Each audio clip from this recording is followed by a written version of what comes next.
एक ओंकार सतनाम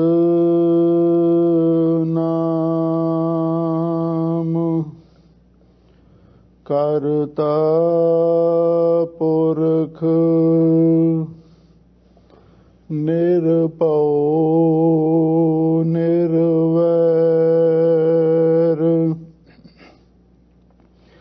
अकाल मूरत अजूनी सैभं गुर प्रसाद जप आदि सच जुगाद सच है भी सच नानक होसी भी सच हम अवगुण परे एक गुण नाही अमृत छाड़ बिखै बिख खाई माया मोह परम पै भूले सुत दारा स्यों प्रीत लगाई एक उत्तम पंथ सुनियो गुर संगत तेह मिलंत जम त्रास मिटाई एक अरदास पाठ की रत की गुरु रामदास राखो सरनाई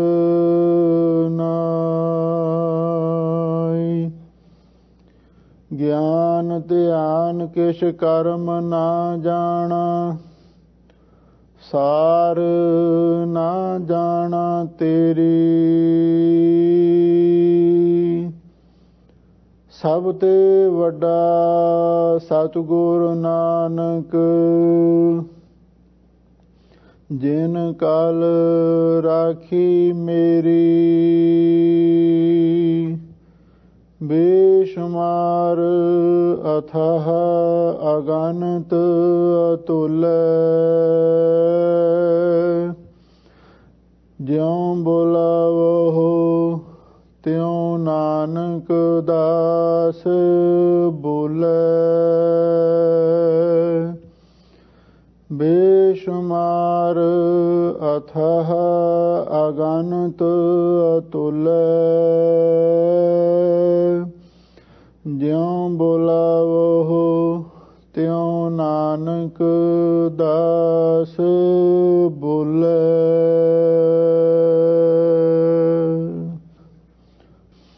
वाहिगुरु साहिब जीओ। श्री राग महला पंजवा। तिचर वस है सुहेलड़ी जिचर साथी नाल जां साथी उठी चलिया तां धन खाकूराल तिचर वस है सुहेलड़ी जिचर साथी नाल जां साथी उठी चलिया तां धन खाकूराल मन बैराग पया दर्शन देखने का चाओ तन सो तेरा थान रहाओ जिचर वसिया कंत घर जियो जियो सब कहात जा उठी चलसी कंतड़ा ਤਾਂ ਕੋਇ ਨਾ ਪੁੱਛੈ ਤੇਰੀ ਬਾਤ। ਪੇਈ ਅੜੈ ਸਹੁ ਸੇਵ ਤੂੰ, ਸਾਹੁਰੜੈ ਸੁਖ ਵਸ। ਗੁਰ ਮਿਲ ਚਜ ਅਚਾਰ ਸਿੱਖ, ਤੁਧ ਕਦੇ ਨਾ ਲੱਗੈ ਦੁਖ। ਸਭਨਾ ਸਾਹੁਰੇ ਵੰਜਣਾ, ਸਭ ਮੁਖ ਲਾਵਣ ਹਾਰ। ਨਾਨਕ ਧਨ ਸੁਹਾਗਣੀ, ਜਿਨ ਸਹਿ ਨਾਲ ਪਿਆਰ। ਸਭਨਾ ਸਾਹੁਰੇ ਵੰਜਣਾ, ਸਭ ਮੁਖ ਲਾਵਣ ਹਾਰ। ਨਾਨਕ ਧਨ ਸੁਹਾਗਣੀ, ਜਿਨ ਸਹਿ ਨਾਲ ਪਿਆਰ। ਸ੍ਰੀ ਰਾਗ ਮਹੱਲਾ ਪੰਜਵਾਂ। ਤਿਚਰ ਵਸਹਿ ਸੁਹੇਲੜੀ, ਜਿਚਰ ਸਾਥੀ ਨਾਲ।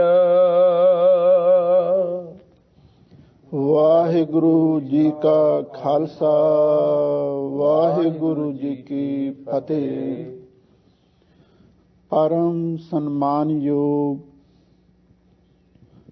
ਸਤਿਗੁਰੂ ਮਹਾਰਾਜ ਦੀ ਸਾਜੀ ਨਵਾਜੀ ਹੋਈ ਗੁਰੂ ਖਾਲਸਾ ਸਤ ਸੰਗਤ ਜੀਓ, ਸਤਿਗੁਰੂ ਨੇ ਅਪਾਰ ਬਖਸ਼ਿਸ਼ ਕੀਤੀ। ਸਾਡੇ ਕਲਯੁਗੀ ਜੀਵਾਂ ਦੇ ਉਧਾਰ ਵਾਸਤੇ ਜਿੱਥੇ ਪਾਵਨ 10 ਗੁਰੂ ਸਰੂਪ ਧਾਰਨ ਕੀਤੇ, ਉਥੇ ਹਮੇਸ਼ਾ ਲਈ ਸਰਬੱਤ ਜੀਵਾਂ ਦੀ ਕਲਿਆਣ ਵਾਸਤੇ ਪਾਵਨ ਅੰਮ੍ਰਿਤ ਰੂਪ ਇਲਾਹੀ ਬਾਣੀ ਉਚਾਰਨ ਕੀਤੀ। ਜਿਸ ਪਾਵਨ ਬਾਣੀ ਨੂੰ ਗੁਰੂ ਦਾ ਮੁਰਾਤਬਾ, ਗੁਰੂ ਦਾ ਸਤਿਕਾਰ ਸਤਿਗੁਰੂ ਨੇ ਬਖਸ਼ਿਸ਼ ਕੀਤਾ ਹੈ। ਆਪ ਸੰਗਤਾਂ ਪਾਵਨ ਗੁਰਬਾਣੀ ਦੀ ਵਿਚਾਰ ਸਰਵਣ ਕਰ ਰਹੇ ਹੋ। ਪੰਚਮ ਪਾਤਸ਼ਾਹ ਸ਼ਹੀਦਾਂ ਦੇ ਸਿਰਤਾਜ ਸ਼ਾਂਤੀ ਦੇ ਸੋਮੇ ਧੰਨ ਗੁਰੂ ਅਰਜਨ ਦੇਵ ਮਹਾਰਾਜ ਸੱਚੇ ਪਾਤਸ਼ਾਹ ਦੇ ਉਚਾਰਨ ਕੀਤੇ ਹੋਏ ਪਾਵਨ ਪਵਿੱਤਰ ਸ਼ਬਦ ਸ੍ਰੀ ਰਾਗ ਦੇ ਅੰਦਰ ਪ੍ਰਾਰੰਭ ਹਨ, ਜਿਨ੍ਹਾਂ ਦੀ ਵਿਚਾਰ ਆਪ ਸੰਗਤਾਂ ਸਰਵਣ ਕਰ ਰਹੇ ਹੋ। ਸਤਿਗੁਰੂ ਦੇ ਚਰਨਾਂ ਦੇ ਵਿੱਚ ਗੁਰਸਿੱਖਾਂ ਨੇ ਬੇਨਤੀ ਕੀਤੀ, ਸੱਚੇ ਪਾਤਸ਼ਾਹ ਆਪ ਕਿਰਪਾ ਕਰਕੇ ਸਾਨੂੰ ਇਹ ਦੱਸੋ, ਜੀਵਾਤਮਾ ਤੇ ਸਰੀਰ ਦਾ, ਆਤਮਾ ਤੇ ਸਾਡੀ ਦੇਹ ਦਾ ਕਿਹੋ ਜਿਹਾ ਸੰਬੰਧ ਹੈ, ਅਤੇ ਨਾਲ ਹੀ ਕਿਰਪਾ ਕਰਕੇ ਇਹ ਦੱਸੋ ਉਸ ਅਕਾਲ ਪੁਰਖ ਵਾਹਿਗੁਰੂ ਪਰਮੇਸ਼ਰ ਦੇ ਦਰਸ਼ਨ ਦੀਦਾਰੇ ਕਿਵੇਂ ਹੋ ਸਕਦੇ ਹਨ। ਧੰਨ ਗੁਰੂ ਅਰਜਨ ਦੇਵ ਮਹਾਰਾਜ ਸੱਚੇ ਪਾਤਸ਼ਾਹ ਇਸ ਪਾਵਨ ਗੁਰ ਸ਼ਬਦ ਦੀਆਂ ਰਹਾਉ ਦੀਆਂ ਪੰਕਤੀਆਂ ਅੰਦਰ ਪਾਵਨ ਪਵਿੱਤਰ ਉਪਦੇਸ਼ ਬਖਸ਼ਿਸ਼ ਕਰ ਰਹੇ ਹਨ। ਮਨ ਬੈਰਾਗ ਭਇਆ, ਦਰਸ਼ਨ ਦੇਖਣਾ ਕਾ ਚਾਓ। ਗੁਰਮੁਖੋ, ਸੰਸਾਰ ਦੀ ਦਸ਼ਾ ਨੂੰ ਤੱਕ ਕੇ ਸਾਡੇ ਮਨ ਦੇ ਵਿੱਚ ਵੈਰਾਗ ਪੈਦਾ ਹੋਇਆ ਹੈ। ਵੈਰਾਗ ਤੋਂ ਮੁਰਾਦ ਹੈ ਸੰਸਾਰ ਦਾ ਮੋਹ ਝੂਠਾ ਜਾਪ ਰਿਹਾ ਹੈ। ਵਾਹਿਗੁਰੂ ਦੇ ਮਿਲਣ ਦੀ ਤੜਪ ਅਕਾਲ ਪੁਰਖ ਦੇ ਦਰਸ਼ਨ ਦੇਖਣ ਦਾ ਚਾਅ ਸਾਡੇ ਮਨ ਅੰਦਰ ਪੈਦਾ ਹੋ ਰਿਹਾ ਹੈ। ਜਿੰਨਾ ਚਿਰ ਤੱਕ ਮਨ ਦੇ ਵਿੱਚ ਵੈਰਾਗ ਨਹੀਂ ਪੈਦਾ ਹੁੰਦਾ, ਉਨਾ ਚਿਰ ਤੱਕ ਵਾਹਿਗੁਰੂ ਦੇ ਨਾਲ ਮਿਲਣ ਦਾ ਚਾਅ ਵੀ ਨਹੀਂ ਪੈਦਾ ਹੋ ਸਕਦਾ। ਵੈਰਾਗ ਦੇ ਨਾਲ ਹੀ ਅਨੁਰਾਗ ਦਾ ਸੰਬੰਧ ਹੈ। ਜਦੋਂ ਸੰਸਾਰ ਵੱਲੋਂ ਮਨ ਉਪਰਾਮ ਹੁੰਦਾ ਹੈ, ਉਸ ਵੇਲੇ ਅਕਾਲ ਪੁਰਖ ਵਾਹਿਗੁਰੂ ਦੇ ਨਾਲ ਸਾਡੇ ਮਨ ਦੇ ਅੰਦਰ ਪ੍ਰੇਮ ਜਾਗਦਾ ਹੈ, ਜਿਸ ਨੂੰ ਬਿਰਹਾ ਵੀ ਆਖਿਆ ਹੈ। ਭਗਤ ਫਰੀਦ ਜੀ ਲਿਖਦੇ ਹਨ, ਬਿਰਹਾ ਬਿਰਹਾ ਆਖੀਐ, ਬਿਰਹਾ ਤੂੰ ਸੁਲਤਾਨ, ਫਰੀਦਾ ਜਿਤ ਤਨ ਬਿਰਹੋ ਨਾ ਊਪਜੈ, ਸੋ ਤਨ ਜਾਣ ਮਸਾਨ। ਬਿਰਹੇ ਦਾ ਭਾਵ ਹੈ ਵਾਹਿਗੁਰੂ ਦੇ ਮਿਲਣ ਦੀ ਸਿੱਖ। ਮਨ ਬੈਰਾਗ ਭਇਆ ਦਰਸ਼ਨ ਦੇਖਣਾ ਕਾ ਚਾਓ। ਸਾਡੇ ਮਨ ਵਿੱਚ ਵੈਰਾਗ ਪੈਦਾ ਹੋਇਆ ਹੈ ਅਤੇ ਨਾਲ ਹੀ ਵਾਹਿਗੁਰੂ ਦੇ ਦਰਸ਼ਨ ਦੇਖਣ ਦਾ ਚਾਓ ਉਮਾ ਵੀ ਪੈਦਾ ਹੋ ਗਿਆ। ਕੱਲਾ ਵੈਰਾਗ ਹੀ ਨਹੀਂ, ਵੈਰਾਗ ਦੇ ਨਾਲ ਤੇ ਮਨ ਉਦਾਸੀ ਵਿੱਚ ਚਲਿਆ ਜਾਂਦਾ ਹੈ, ਮਨਫੀ ਹਾਲਤ ਵਿੱਚ ਚਲਿਆ ਜਾਂਦਾ ਹੈ। ਪਰ ਨਾਲ ਹੀ ਵਾਹਿਗੁਰੂ ਦੇ ਦਰਸ਼ਨ ਦੇਖਣ ਦਾ ਚਾਓ ਵੀ ਪੈਦਾ ਹੋ ਗਿਆ ਹੈ। ਇਹਦਾ ਮਤਲਬ ਇਹ ਹੈ, ਸਾਡਾ ਮਨ ਵੈਰਾਗ ਕਰਕੇ ਮਨਫੀ ਦਸ਼ਾ ਵੱਲ ਨਹੀਂ ਗਿਆ, ਬਲਕਿ ਚੜ੍ਹਦੀ ਕਲਾ ਵੱਲ ਨੂੰ ਚੱਲ ਪਿਆ ਹੈ। ਅਤੇ ਨਾਲ ਹੀ ਸਾਡੇ ਮਨ ਦੇ ਵਿੱਚੋਂ ਇਹ ਆਵਾਜ਼ ਨਿਕਲਦੀ ਹੈ, ਧੰਨ ਸੋ ਤੇਰਾ ਥਾਨ। ਹੇ ਵਾਹਿਗੁਰੂ ਜੀ, ਉਹ ਤੇਰਾ ਅਸਥਾਨ ਧੰਤਾ ਯੋਗ ਹੈ। ਕਿਹੜਾ ਅਸਥਾਨ? ਜਿੱਥੇ ਤੂੰ ਵਸ ਰਿਹਾ ਹੈ। ਅਕਾਲ ਪੁਰਖ ਵਾਹਿਗੁਰੂ ਕਿੱਥੇ ਵਸ ਰਿਹਾ ਹੈ?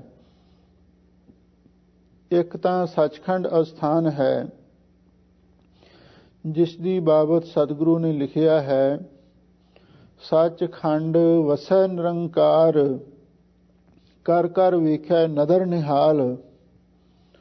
ਦੂਸਰਾ, ਸਾਧ ਸੰਗ ਸੱਚਖੰਡ ਵਿੱਚ ਸਤਿਗੁਰ ਪੁਰਖ ਵਸੈ ਨਿਰੰਕਾਰਾ।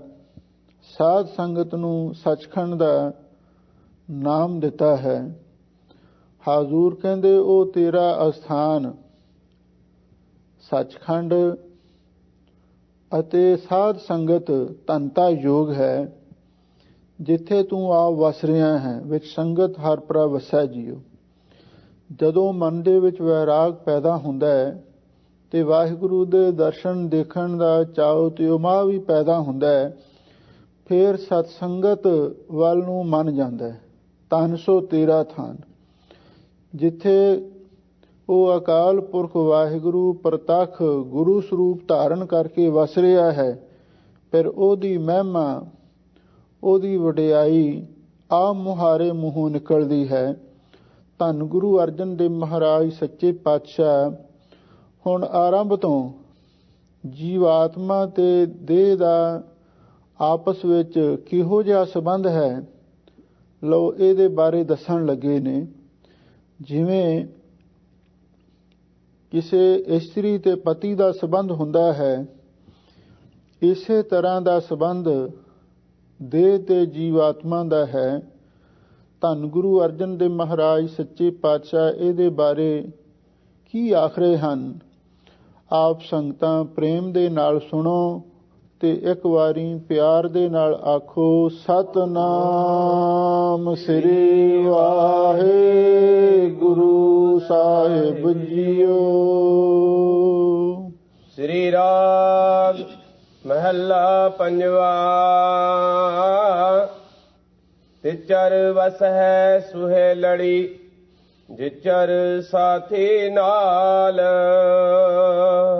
ਸਾਹਿਬ ਸਤਿਗੁਰੂ ਧੰਨ ਗੁਰੂ ਅਰਜਨ ਦੇਵ ਮਹਾਰਾਜ ਸੱਚੇ ਪਾਤਸ਼ਾਹ ਫਰਮਾਉਂਦੇ ਨੇ, ਤਿਚਰ ਵਸੈ ਸੁਹੇਲੜੀ। ਜਿਚਰ ਸਾਥੀ ਨਾਲ। ਸਾਹਿਬ ਸਤਿਗੁਰੂ ਧੰਨ ਗੁਰੂ ਅਰਜਨ ਦੇਵ ਮਹਾਰਾਜ ਸੱਚੇ ਪਾਤਸ਼ਾਹ ਫਰਮਾਉਂਦੇ ਨੇ, ਤਿਚਰ ਵਸੈ ਸੁਹੇਲੜੀ, ਜਿਚਰ ਸਾਥੀ ਨਾਲ। ਸਾਹਿਬ ਸਤਿਗੁਰੂ ਧੰਨ ਗੁਰੂ ਅਰਜਨ ਦੇਵ ਮਹਾਰਾਜ ਸੱਚੇ ਪਾਤਸ਼ਾਹ ਫਰਮਾਉਂਦੇ ਨੇ, ਤਿਚਰ ਵਸੈ ਸੁਹੇਲੜੀ, ਇਹ ਸਾਡੀ ਦੇਹ, ਇਹ ਸਾਡੀ ਜਿੰਦ ਉਹਨਾਂ ਚਿਰ ਤੱਕ ਹੀ ਸੁਹੇਲੜੀ ਦਾ ਅਰਥ ਹੈ ਸੁਖ ਦੇ ਨਾਲ ਵਸਦੀ ਹੈ, ਜਿਚਰ ਸਾਥੀ ਨਾਲ, ਜਿੰਨਾ ਚਿਰ ਤੱਕ ਇਹਦਾ ਸਾਥੀ ਭਾਵ ਜੀਵ ਆਤਮਾ ਇਸ ਦੇ ਨਾਲ ਵਸ ਰਿਹਾ ਹੈ। ਇਹ ਦੇਹ ਵੀ ਤੇ ਸਾਡੀ ਜਿੰਦ ਵੀ ਉਹਨਾਂ ਚਿਰ ਹੀ ਸੁਖੀ ਵਸਦੀ ਹੈ ਜਿੰਨਾ ਚਿਰ ਤੱਕ ਇਹਦਾ ਸਾਥੀ, ਇਹਦਾ ਮਿੱਤਰ, ਇਹਦਾ ਪਤੀ ਜੀਵ ਆਤਮਾ ਨਾਲ ਵਸ ਰਿਹਾ ਹੈ।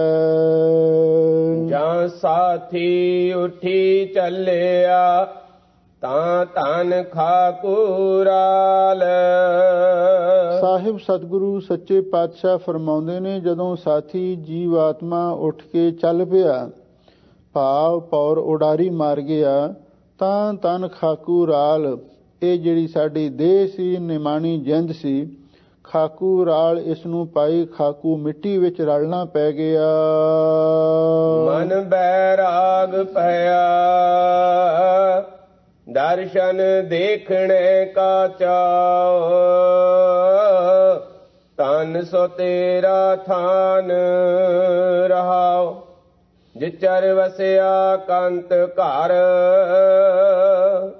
ਜਿਉ ਜਿਉ ਸਭ ਕਹਾਤ।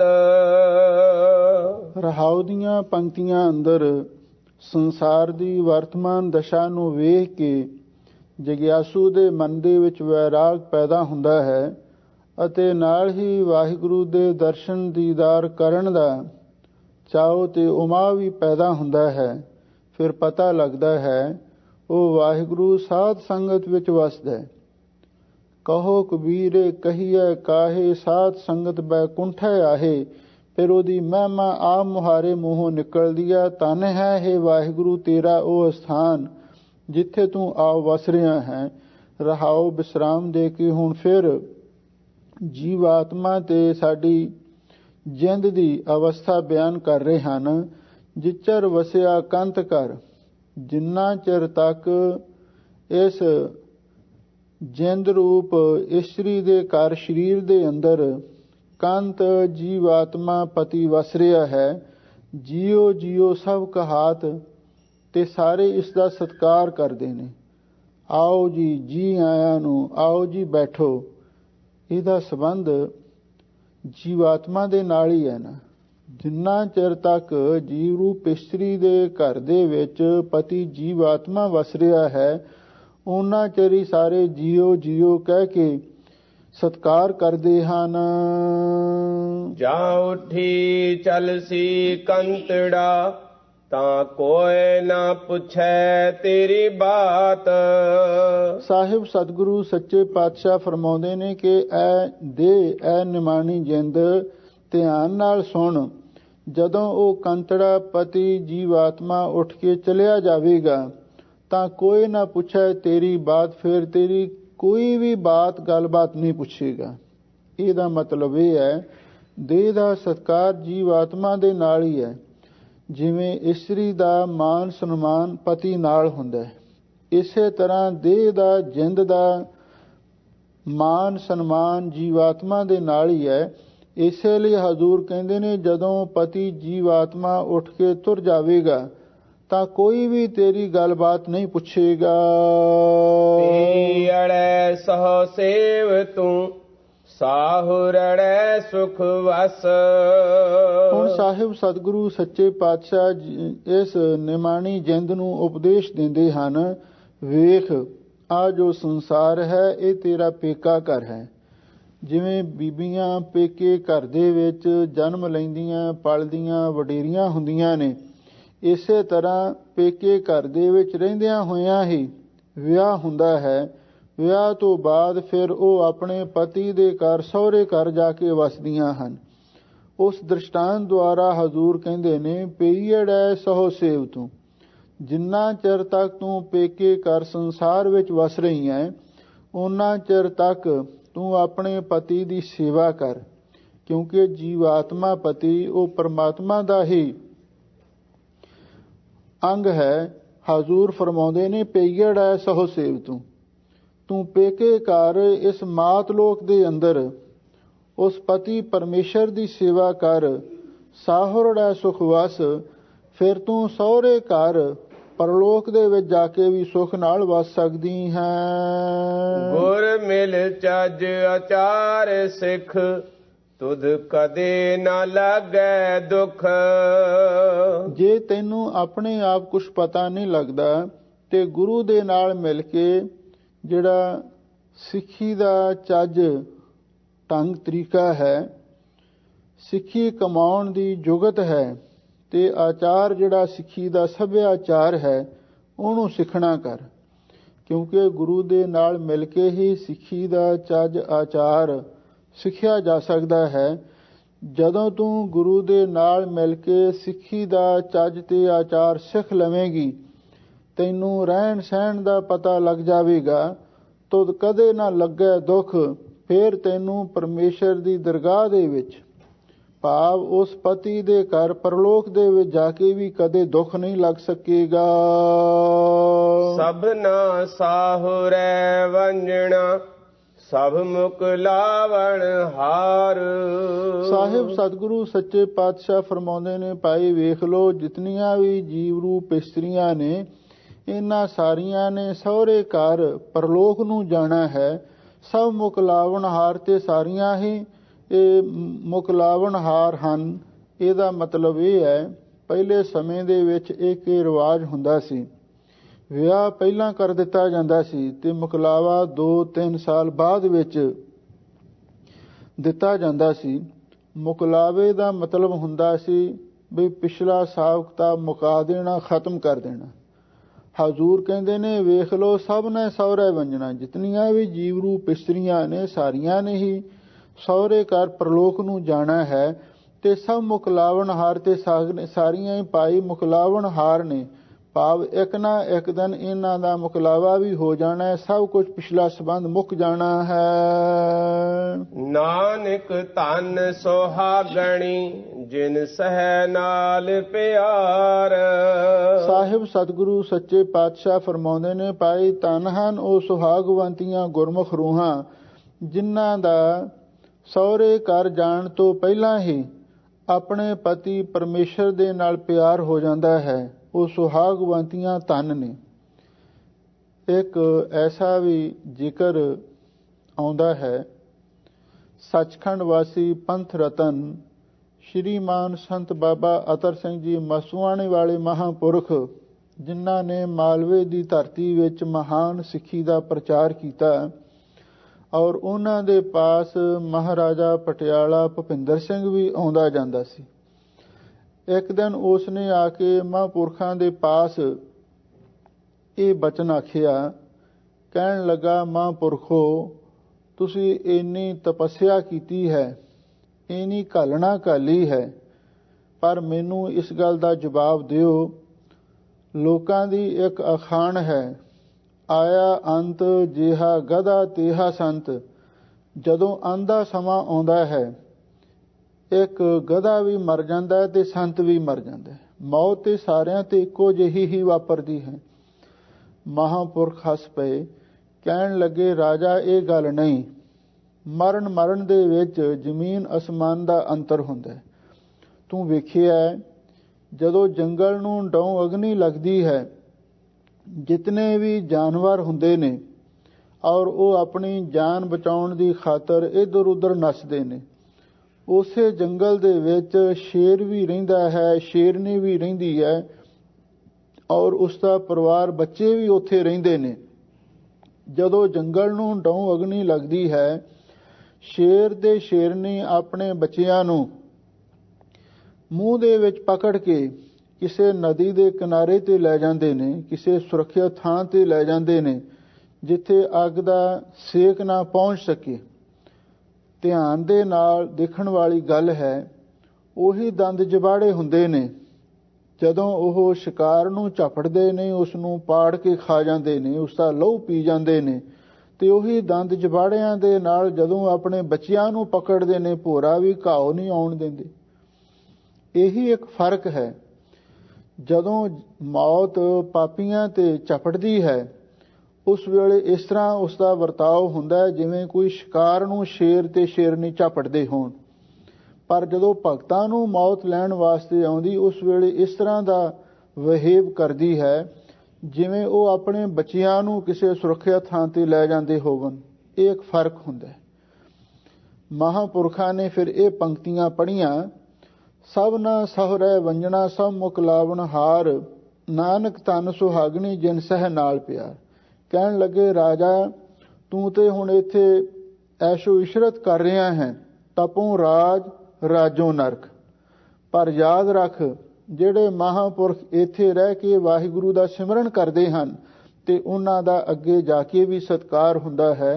ਰੇ ਰੇ ਦਰ ਗਏ ਕਹਿ ਨ ਕੋ, ਆਓ ਬੈਠ ਆਦਰ ਸ਼ੁਭ ਦਿਓ। ਇਸ ਲਈ ਭਜਨ ਬੰਦਗੀ ਕਰਨੀ ਇਹ ਕਦੇ ਵੀ ਨਿਸਫਲ ਨਹੀਂ ਜਾਂਦੀ ਤੇ ਸਾਰੇ ਜੀਵਾਂ ਨੂੰ ਇਹ ਕੰਮ ਕਰਨਾ ਹੀ ਚਾਹੀਦਾ ਹੈ। ਇਹ ਗੱਲ ਸੁਣ ਕੇ ਰਾਜਾ ਲਾਜਵਾਬ ਹੋਇਆ। ਧੰਨ ਗੁਰੂ ਅਰਜਨ ਦੇਵ ਮਹਾਰਾਜ ਸੱਚੇ ਪਾਤਸ਼ਾਹ ਫਰਮਾਉਂਦੇ ਨੇ, ਭਾਈ ਠੀਕ ਹੈ, ਸਭ ਜੀਵ ਰੂਪ ਇਸਤਰੀਆਂ ਨੇ ਪਰਮੇਸ਼ਰ ਪਤੀ ਦੇ ਘਰ ਸਹੁਰੇ ਘਰ ਜਾਣਾ ਹੈ, ਪਰ ਧੰਨ ਹਨ ਉਹ ਸੁਹਾਗਵੰਤੀਆਂ ਗੁਰਮੁਖ ਰੂਹਾਂ ਜਿਨ੍ਹਾਂ ਦਾ ਪਹਿਲਾਂ ਹੀ ਉਸ ਵਾਹਿਗੁਰੂ ਪਰਮੇਸ਼ਰ ਦੇ ਨਾਲ ਵਿਆਹ ਹੋ ਗਿਆ ਹੁੰਦਾ ਹੈ ਤੇ ਉਸ ਦੇ ਨਾਲ ਪਿਆਰ ਪੈ ਗਿਆ ਹੁੰਦਾ ਹੈ। ਉਹਨਾਂ ਨੂੰ ਪੇਕਾ ਘਰ ਛੱਡਣ ਦਾ ਭੋਰਾ ਵੀ ਦੁੱਖ ਨਹੀਂ ਹੁੰਦਾ। ਸ੍ਰੀ ਰਾਗ ਮਹੱਲਾ ਪੰਜਵਾਂ। ਘਰ ਛੇਵਾਂ। ਕਾਰਣ ਕਾਰਣ ਏਕ ਉਹੀ, ਜਿਨ ਕੀ ਆਕਾਰ। ਹੁਣ ਧੰਨ ਗੁਰੂ ਅਰਜਨ ਦੇਵ ਮਹਾਰਾਜ ਸੱਚੇ ਪਾਤਸ਼ਾਹ ਅਗਲਾ ਸ਼ਬਦ ਛੇਵੇਂ ਕਰ ਸੁਰਤਾਲ ਦੇ ਵਿੱਚ ਉਚਾਰਨ ਕਰ ਰਹੇ ਹਨ। ਰਹਾਉ ਦੀਆਂ ਪੰਕਤੀਆਂ ਵਿੱਚ ਸਾਹਿਬ ਸਤਿਗੁਰੂ ਸੱਚੇ ਪਾਤਸ਼ਾਹ ਜੀਵ ਨੂੰ ਉਪਦੇਸ਼ ਦਿੰਦੇ ਹਨ, ਗੁਰ ਕੇ ਚਰਨ ਮਨ ਮਹਿ ਧਿਆਏ। ਭਾਈ ਗੁਰੂ ਦੇ ਚਰਨਾਂ ਨੂੰ ਆਪਣੇ ਮਨ ਵਿੱਚ ਧਿਆ। ਗੁਰੂ ਦੇ ਚਰਨ ਕਿਹੜੇ ਨੇ? ਪਹਿਲਾਂ ਤੇ 3 ਰੂਪ ਨੇ ਸਤਿਗੁਰੂ ਦੇ। ਕਲਗੀਧਰ ਪਾਤਸ਼ਾਹ ਦੇ ਪਾਸੋਂ ਇੱਕ ਵਾਰੀ ਭਾਈ ਨੰਦ ਲਾਲ ਜੀ ਨੇ ਪੁੱਛਿਆ ਸੀ, ਤੁਹਾਡੇ ਮਹਾਰਾਜ ਕਿੰਨੇ ਸਰੂਪ ਨੇ? ਤਾਂ ਚੋਜੀ ਪਾਤਸ਼ਾਹ ਨੇ ਜਵਾਬ ਦਿੱਤਾ ਸੀ, 3 ਰੂਪ ਹੈ ਮੋਹੇ ਕੇ ਸੁਣੋ ਨੰਦ ਚਿਤ ਲਾਏ, ਨਿਰਗੁਣ ਸਰਗੁਣ ਗੁਰ ਸ਼ਬਦ ਕਹੋ ਤੋਹੇ ਸਮਝਾਏ। ਜਿਹੜਾ ਨਿਰਗੁਣ ਸਰੂਪ ਹੈ ਔਰ ਉਹਦਾ ਤੇ ਕੋਈ ਚਰਨ ਹੈ ਹੀ ਨਹੀਂ, ਤੇ ਫਿਰ ਉਹਦੇ ਚਰਨਾਂ ਨੂੰ ਕਿਵੇਂ ਧਿਆਇਆ ਜਾਵੇ? ਉਸ ਦੇ ਨਾਮ ਹੀ ਚਰਨ ਨੇ। ਮਹਾਂਪੁਰਖੇ ਵਿਚਾਰ ਦੱਸਦੇ ਸਨ, ਗੁਰ ਕੇ ਚਰਨ ਮਨ ਮਹਿ ਧਿਆਏ, ਵੀ ਜਿਹੜਾ ਨਿਰਗੁਣ ਸਰੂਪ ਸਤਿਗੁਰੂ ਦਾ ਸਰੂਪ ਹੈ ਉਹਦੇ ਚਰਨ ਨਾਮ ਹਨ। ਨਾਮ ਰੂਪੀ ਚਰਨਾਂ ਦੁਆਰਾ ਉਸ ਵਾਹਿਗੁਰੂ ਪਰਮੇਸ਼ਰ ਦੇ ਨਾਲ ਅਸੀਂ ਜੁੜ ਸਕਦੇ ਹਾਂ। ਤੇ ਦੂਸਰਾ ਸਰਗੁਣ ਸਰੂਪ ਹੈ। ਜਿਹੜਾ ਸਤਿਗੁਰੂ ਨੇ ਸਰਗੁਣ ਸਰੂਪ ਧਾਰਨ ਕੀਤਾ ਸੀ, ਉਹਦੇ ਪ੍ਰਤੱਖ ਚਰਨਾਂ ਦੇ ਵਿੱਚ ਗੁਰਸਿੱਖ ਆਪਣਾ ਧਿਆਨ ਜੋੜਦੇ ਸਨ। ਜਿਵੇਂ ਭਾਈ ਗੋਂਦੇ ਨੇ ਕਾਬਲ ਦੇ ਵਿੱਚ ਪਿਸ਼ੌਰ ਦੇ ਵਿੱਚ ਬੈਠਿਆਂ ਹੋਇਆਂ ਧੰਨ ਗੁਰੂ ਹਰਿਰਾਏ ਸਾਹਿਬ ਮਹਾਰਾਜ ਦੇ ਚਰਨਾਂ ਦਾ ਧਿਆਨ ਕੀਤਾ ਸੀ। ਦੇਵੀ ਦਾਸ ਭੀਮਚੰਦ ਦਾ ਵਜ਼ੀਰ ਸੀ। ਉਸ ਨੇ ਕਲਗੀਧਰ ਪਾਤਸ਼ਾਹ ਧੰਨ ਗੁਰੂ ਗੋਬਿੰਦ ਸਿੰਘ ਸਾਹਿਬ ਮਹਾਰਾਜ ਦੇ ਚਰਨਾਂ ਦਾ ਧਿਆਨ ਕੀਤਾ ਸੀ। ਹੋਰ ਵੀ ਬੇਅੰਤ ਗੁਰਸਿੱਖ ਗੁਰੂ ਦੇ ਚਰਨਾਂ ਨੂੰ ਮਨ ਵਿੱਚ ਧਿਆਉਂਦੇ ਸਨ ਤੇ ਸਤਿਗੁਰੂ ਅੰਗ ਸੰਗ ਹੋ ਕੇ ਉਹਨਾਂ ਦੀ ਸਹਾਇਤਾ ਵੀ ਕਰਦੇ। ਹੁਣ ਸਾਡੇ ਗੁਰੂ ਸ਼ਬਦ ਗੁਰੂ ਧੰਨ ਸ਼੍ਰੀ ਗੁਰੂ ਗ੍ਰੰਥ ਸਾਹਿਬ ਜੀ ਮਹਾਰਾਜ ਨੇ, ਹੁਣ ਇਹਨਾਂ ਦੇ ਚਰਨ ਕਿਹੜੇ ਨੇ? ਹੁਣ ਸਤਿਗੁਰੂ ਸਾਹਿਬ ਸ਼੍ਰੀ ਗੁਰੂ ਗ੍ਰੰਥ ਸਾਹਿਬ ਜੀ ਦੇ ਚਰਨ ਕਿਹੜੇ ਨੇ? ਯਾਦ ਰੱਖੋ, ਜਿਹੜੇ ਗੁਰਬਾਣੀ ਦੇ ਸ਼ਬਦ ਹਨ, ਗੁਰਬਾਣੀ ਦੇ ਪਾਦ ਹਨ, ਇਹੀ ਗੁਰੂ ਦੇ ਚਰਨ ਨੇ। ਬਾਰ-ਬਾਰ ਗੁਰੂ ਸ਼ਬਦਾਂ ਦਾ ਉਚਾਰਨ ਕਰਨਾ, ਬਾਰ-ਬਾਰ ਗੁਰੂ ਵਾਕਾਂ ਦਾ ਉਚਾਰਨ ਕਰਨਾ ਹੀ ਗੁਰੂ ਦੇ ਚਰਨਾਂ ਨੂੰ ਧਿਆਉਣਾ। ਇਸੇ ਲਈ ਹਜ਼ੂਰ ਕਹਿੰਦੇ ਨੇ, ਐ ਮਨ ਤੂੰ ਗੁਰੂ ਦੇ ਚਰਨਾਂ ਨੂੰ ਮਨ ਵਿੱਚ ਧਿਆ, ਛੋੜ ਸਗਲ ਸਿਆਣਪਾ ਸਾਜ ਸ਼ਬਦ ਲਿਵ ਲਾਏ। ਹੋਰ ਸਾਰੀਆਂ ਸਿਆਣਪਾਂ ਛੱਡ ਦੇ, ਸਾਰੀਆਂ ਚੁਸਤੀਆਂ ਚਲਾਕੀਆਂ ਛੱਡ ਦੇ, ਸਾਜ ਸ਼ਬਦ ਲਿਵ ਲਾਏ। ਗੁਰੂ ਦੇ ਸੱਚੇ ਸ਼ਬਦ ਦੇ ਨਾਲ ਲਿਵ ਲਾ। ਗੁਰੂ ਦੇ ਸ਼ਬਦ ਨਾਲ ਆਪਣੀ ਸੁਰਤ ਨੂੰ ਜੋੜ। ਇਹਦੇ ਨਾਲ ਤੇਰਾ ਜੀਵਨ ਸਫਲ ਹੋ ਜਾਵੇਗਾ, ਤੈਨੂੰ ਜੀਵਨ ਦਾ ਲਕਸ਼ ਵੀ ਪ੍ਰਾਪਤ ਹੋ ਜਾਵੇਗਾ। ਸਾਹਿਬ ਸਤਿਗੁਰੂ ਸੱਚੇ ਪਾਤਸ਼ਾਹ ਹੁਣ ਆਰੰਭ ਤੋਂ ਫਰਮਾਉਂਦੇ ਨੇ, ਕਾਰਨ ਕਾਰਨ ਏਕ ਉਹੀ। ਗੁਰਮੁਖੋ ਸਾਰੇ ਕਾਰਨਾਂ ਨੂੰ ਕਰਨ ਵਾਲਾ ਇੱਕ ਅਕਾਲ ਪੁਰਖ ਵਾਹਿਗੁਰੂ ਪਰਮੇਸ਼ਰ ਹੈ। ਕਰਨ ਕਾਰਨ ਪ੍ਰਭ ਏਕ ਹੈ, ਦੂਸਰ ਨਾਹੀ ਕੋਏ। ਜਿਨ ਕੀਆ ਆਕਾਰ ਜਿਸਨੇ ਪਾਈ ਇਹ ਸਾਰਾ ਸੰਸਾਰ ਦਾ ਆਕਾਰ, ਇਹ ਸੰਸਾਰ ਦਾ ਵਜੂਦ ਘੜਿਆ ਹੈ। ਆ ਵੇਖ ਲਓ ਕਿੰਨੇ ਆਕਾਸ਼ ਨੇ, ਕਿੰਨੇ ਪਾਤਾਲ ਨੇ, ਕਿੰਨੇ ਸਮੁੰਦਰ ਨੇ, ਕਿੰਨੀਆਂ ਧਰਤੀਆਂ ਨੇ। ਇਹ ਸਭ ਆਕਾਰ ਵਾਹਿਗੁਰੂ ਪਰਮੇਸ਼ਰ ਨੇ ਘੜਿਆ ਹੈ। ਤਿਸਹਿ ਤੇ ਆਵਹੁ ਮਨ ਮੇਰੇ ਸਰਬ ਕੋ ਆਧਾਰ। ਸਾਹਿਬ ਸਤਿਗੁਰੂ ਸੱਚੇ ਪਾਤਸ਼ਾਹ ਫਰਮਾਉਂਦੇ ਨੇ ਕਿ ਐ ਮੇਰੇ ਮਨ ਤੂੰ ਉਸ ਅਕਾਲ ਪੁਰਖ ਵਾਹਿਗੁਰੂ ਨੂੰ ਧਿਆ। ਕਲਗੀਧਰ ਪਾਤਸ਼ਾਹ ਦੇ ਬਚਨ ਨੇ, ਬਿਨ ਕਰਤਾਰ ਨਾ ਕਿਰਤਮ ਮਾਨੋ, ਆਦ ਆਜੋਨ ਅਜੈ ਅਬਨਾਸੀ ਤੇ ਪਰਮੇਸ਼ਰ ਜਾਨੋ। ਭਾਈ ਕਰਤਾਰ ਨੂੰ ਛੱਡ ਕੇ ਕਿਰਤਮ ਨੂੰ ਨਹੀਂ ਮੰਨਣਾ, ਉਸ ਵਾਹਿਗੁਰੂ ਪਰਮੇਸ਼ਰ ਨੂੰ ਹੀ ਧਿਆਉਣਾ ਹੈ। ਧਿਆਨ ਤਰੋ ਤਿਹ ਕੋ ਜਗ ਮੈਂ, ਜਿਹ ਕੋ ਮੈਂ ਤੋਜ ਸਭਾ ਜਗ ਛਾਇਓ। ਤਿਸਹਿ ਧਿਆਵੋ ਮਨ ਮੇਰੇ, ਐ ਮੇਰੇ ਮਨ ਤੂੰ ਉਸ ਅਕਾਲ ਪੁਰਖ ਵਾਹਿਗੁਰੂ ਨੂੰ ਧਿਆ। ਸਰਬ ਕੋ ਆਧਾਰ ਉਹ ਵਾਹਿਗੁਰੂ ਸਾਰੇ ਜੀਵ ਜਨਤਾ ਦਾ ਆਸਰਾ ਵੀ ਹੈ। ਗੁਰ ਕੇ ਚਰਨ ਮਨ ਮਹਿ ਧਿਆਏ, ਛੋੜ ਸਗਲ ਸਿਆਣਪਾ ਸਾਚ ਸ਼ਬਦ ਲਿਵ ਲਾਏ। ਰਹਾਉ ਦੁਖ ਕਲੇਸ਼ ਨਾ ਭਉ ਵਿਆਪੈ, ਗੁਰ ਮੰਤਰ ਹਿਰਦੈ ਹੋਏ। ਧੰਨ ਗੁਰੂ ਅਰਜਨ ਦੇਵ ਮਹਾਰਾਜ ਸੱਚੇ ਪਾਤਸ਼ਾਹ ਰਹਾਉ ਦੀਆਂ ਪੰਕਤੀਆਂ ਵਿੱਚ ਸਾਡੇ ਮਨ ਨੂੰ ਸਮਝਾਉਂਦੇ ਨੇ ਕਿ ਐ ਮਨ ਤੂੰ ਗੁਰੂ ਦੇ ਚਰਨਾਂ ਨੂੰ ਆਪਣੇ ਮਨ ਵਿੱਚ ਧਿਆ, ਹੋਰ ਸਾਰੀਆਂ ਸਿਆਣਪਾਂ ਛੱਡ, ਗੁਰੂ ਦੇ ਸੱਚੇ ਸ਼ਬਦ ਦੇ ਨਾਲ ਲਿਵ ਲਾ। ਇਹਦੇ ਨਾਲ ਤੈਨੂੰ ਵਾਹਿਗੁਰੂ ਦੀ ਪ੍ਰਾਪਤੀ ਹੋਵੇਗੀ। ਰਹਾਉ ਵਿਸਰਾਮ ਦੇ ਕੇ ਹਜ਼ੂਰ ਅੱਗੇ ਫਰਮਾਉਂਦੇ ਨੇ, ਦੁੱਖ ਕਲੇਸ਼ ਨਾ ਭਾਉ ਵਿਆਪੈ, ਗੁਰ ਮੰਤਰ ਹਿਰਦੈ ਹੋਏ। ਵੇਖ ਜੇ ਤੇਰੇ ਹਿਰਦੇ ਵਿੱਚ ਗੁਰੂ ਦਾ ਮੰਤਰ ਹੋਵੇਗਾ। ਗੁਰੂ ਦਾ ਮੰਤਰ ਕੀ ਹੈ? ਵਾਹਿਗੁਰੂ ਗੁਰ ਮੰਤਰ ਹੈ। ਜਪ ਹਉਮੈ ਖੋਈ। ਜਦੋਂ ਗੁਰੂ ਦਾ ਮੰਤਰ ਤੇਰੇ ਹਿਰਦੇ ਵਿੱਚ ਵਸਿਆ ਹੋਵੇਗਾ, ਕੋਈ ਦੁੱਖ, ਕੋਈ ਕਲੇਸ਼, ਕੋਈ ਭਾਉ ਡਰ ਨਹੀਂ ਵਿਆਪ ਸਕੇਗਾ।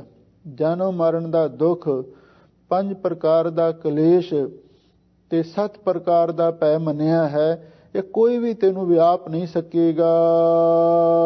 ਕੋਟ ਜਤਨਾ ਕਰ ਰਹੇ, ਗੁਰ ਬਿਨ ਤਰਿਓ ਨ ਕੋਏ। ਸਾਹਿਬ ਸਤਿਗੁਰੂ ਸੱਚੇ ਪਾਤਸ਼ਾਹ ਫਰਮਾਉਂਦੇ ਨੇ, ਭਾਈ ਕਰੋੜਾਂ ਲੋਕ ਬੜੇ ਯਤਨ ਕਰ ਰਹੇ ਨੇ, ਬੜੇ ਤਰਲੇ ਲੈ ਰਹੇ ਹਨ, ਪਰ ਯਾਦ ਰੱਖੋ ਗੁਰੂ ਤੋਂ ਬਿਨਾ ਕੋਈ ਵੀ ਭਵ ਸਾਗਰ ਤੋਂ ਪਾਰ ਨਹੀਂ ਹੋ ਸਕਿਆ।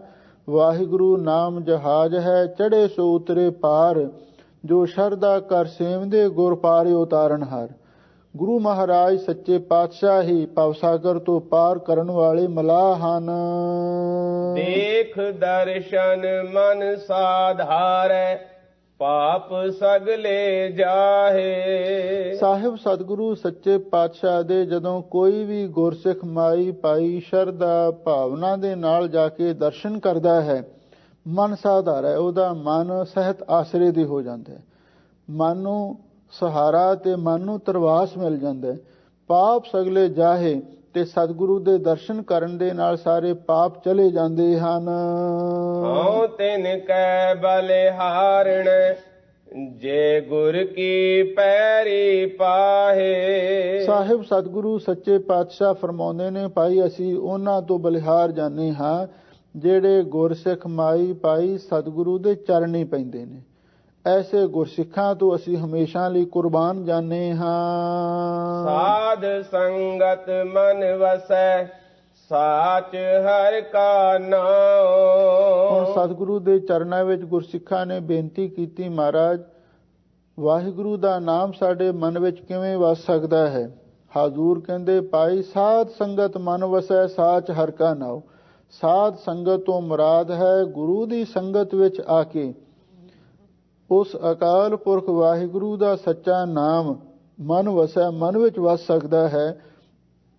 ਕਿਉਂਕਿ ਜਦੋਂ ਆਪਾਂ ਸਾਧ ਸੰਗਤ ਵਿੱਚ ਆ ਕੇ ਸਤਿਗੁਰੂ ਦੇ ਚਰਨਾਂ ਦੇ ਵਿੱਚ ਬੈਠ ਕੇ ਅਰਦਾਸਾਂ ਬੇਨਤੀਆਂ ਕਰਦੇ ਹਾਂ, ਤੇ ਫਿਰ ਸਤਿਗੁਰੂ ਦੀ ਇੱਕ ਨਾ ਇੱਕ ਦਿਨ ਕਿਰਪਾ ਹੋ ਹੀ ਜਾਂਦੀ ਹੈ। ਉਸ ਅਕਾਲ ਪੁਰਖ ਵਾਹਿਗੁਰੂ ਦਾ ਸੱਚਾ ਨਾਮ ਮਨ ਦੇ ਵਿੱਚ ਵਸ ਜਾਂਦਾ ਹੈ। ਤੇ ਵਡ ਭਾਗੇ ਨਾਨਕਾ ਜਿਨਾ ਮਨ ਇਹੋ ਭਾਉ। ਸਾਹਿਬ ਸਤਿਗੁਰੂ ਸੱਚੇ ਪਾਤਸ਼ਾਹ ਫਰਮਾਉਂਦੇ ਨੇ, ਭਾਈ ਉਹ ਵੱਡਿਆਂ ਭਾਗਾਂ ਵਾਲੇ ਗੁਰਸਿੱਖ ਮਾਈ ਭਾਈ ਹਨ ਜਿਨ੍ਹਾਂ ਮਨ ਇਹੋ ਪਾਓ, ਜਿਨ੍ਹਾਂ ਦੇ ਮਨ ਦੇ ਵਿੱਚ ਸਾਧ ਸੰਗਤ ਦਾ ਤੇ ਸੱਚੇ ਨਾਮ ਦਾ ਇਹੋ ਜਿਹਾ ਪ੍ਰੇਮ ਲੱਗਿਆ ਹੋਇਆ ਹੈ।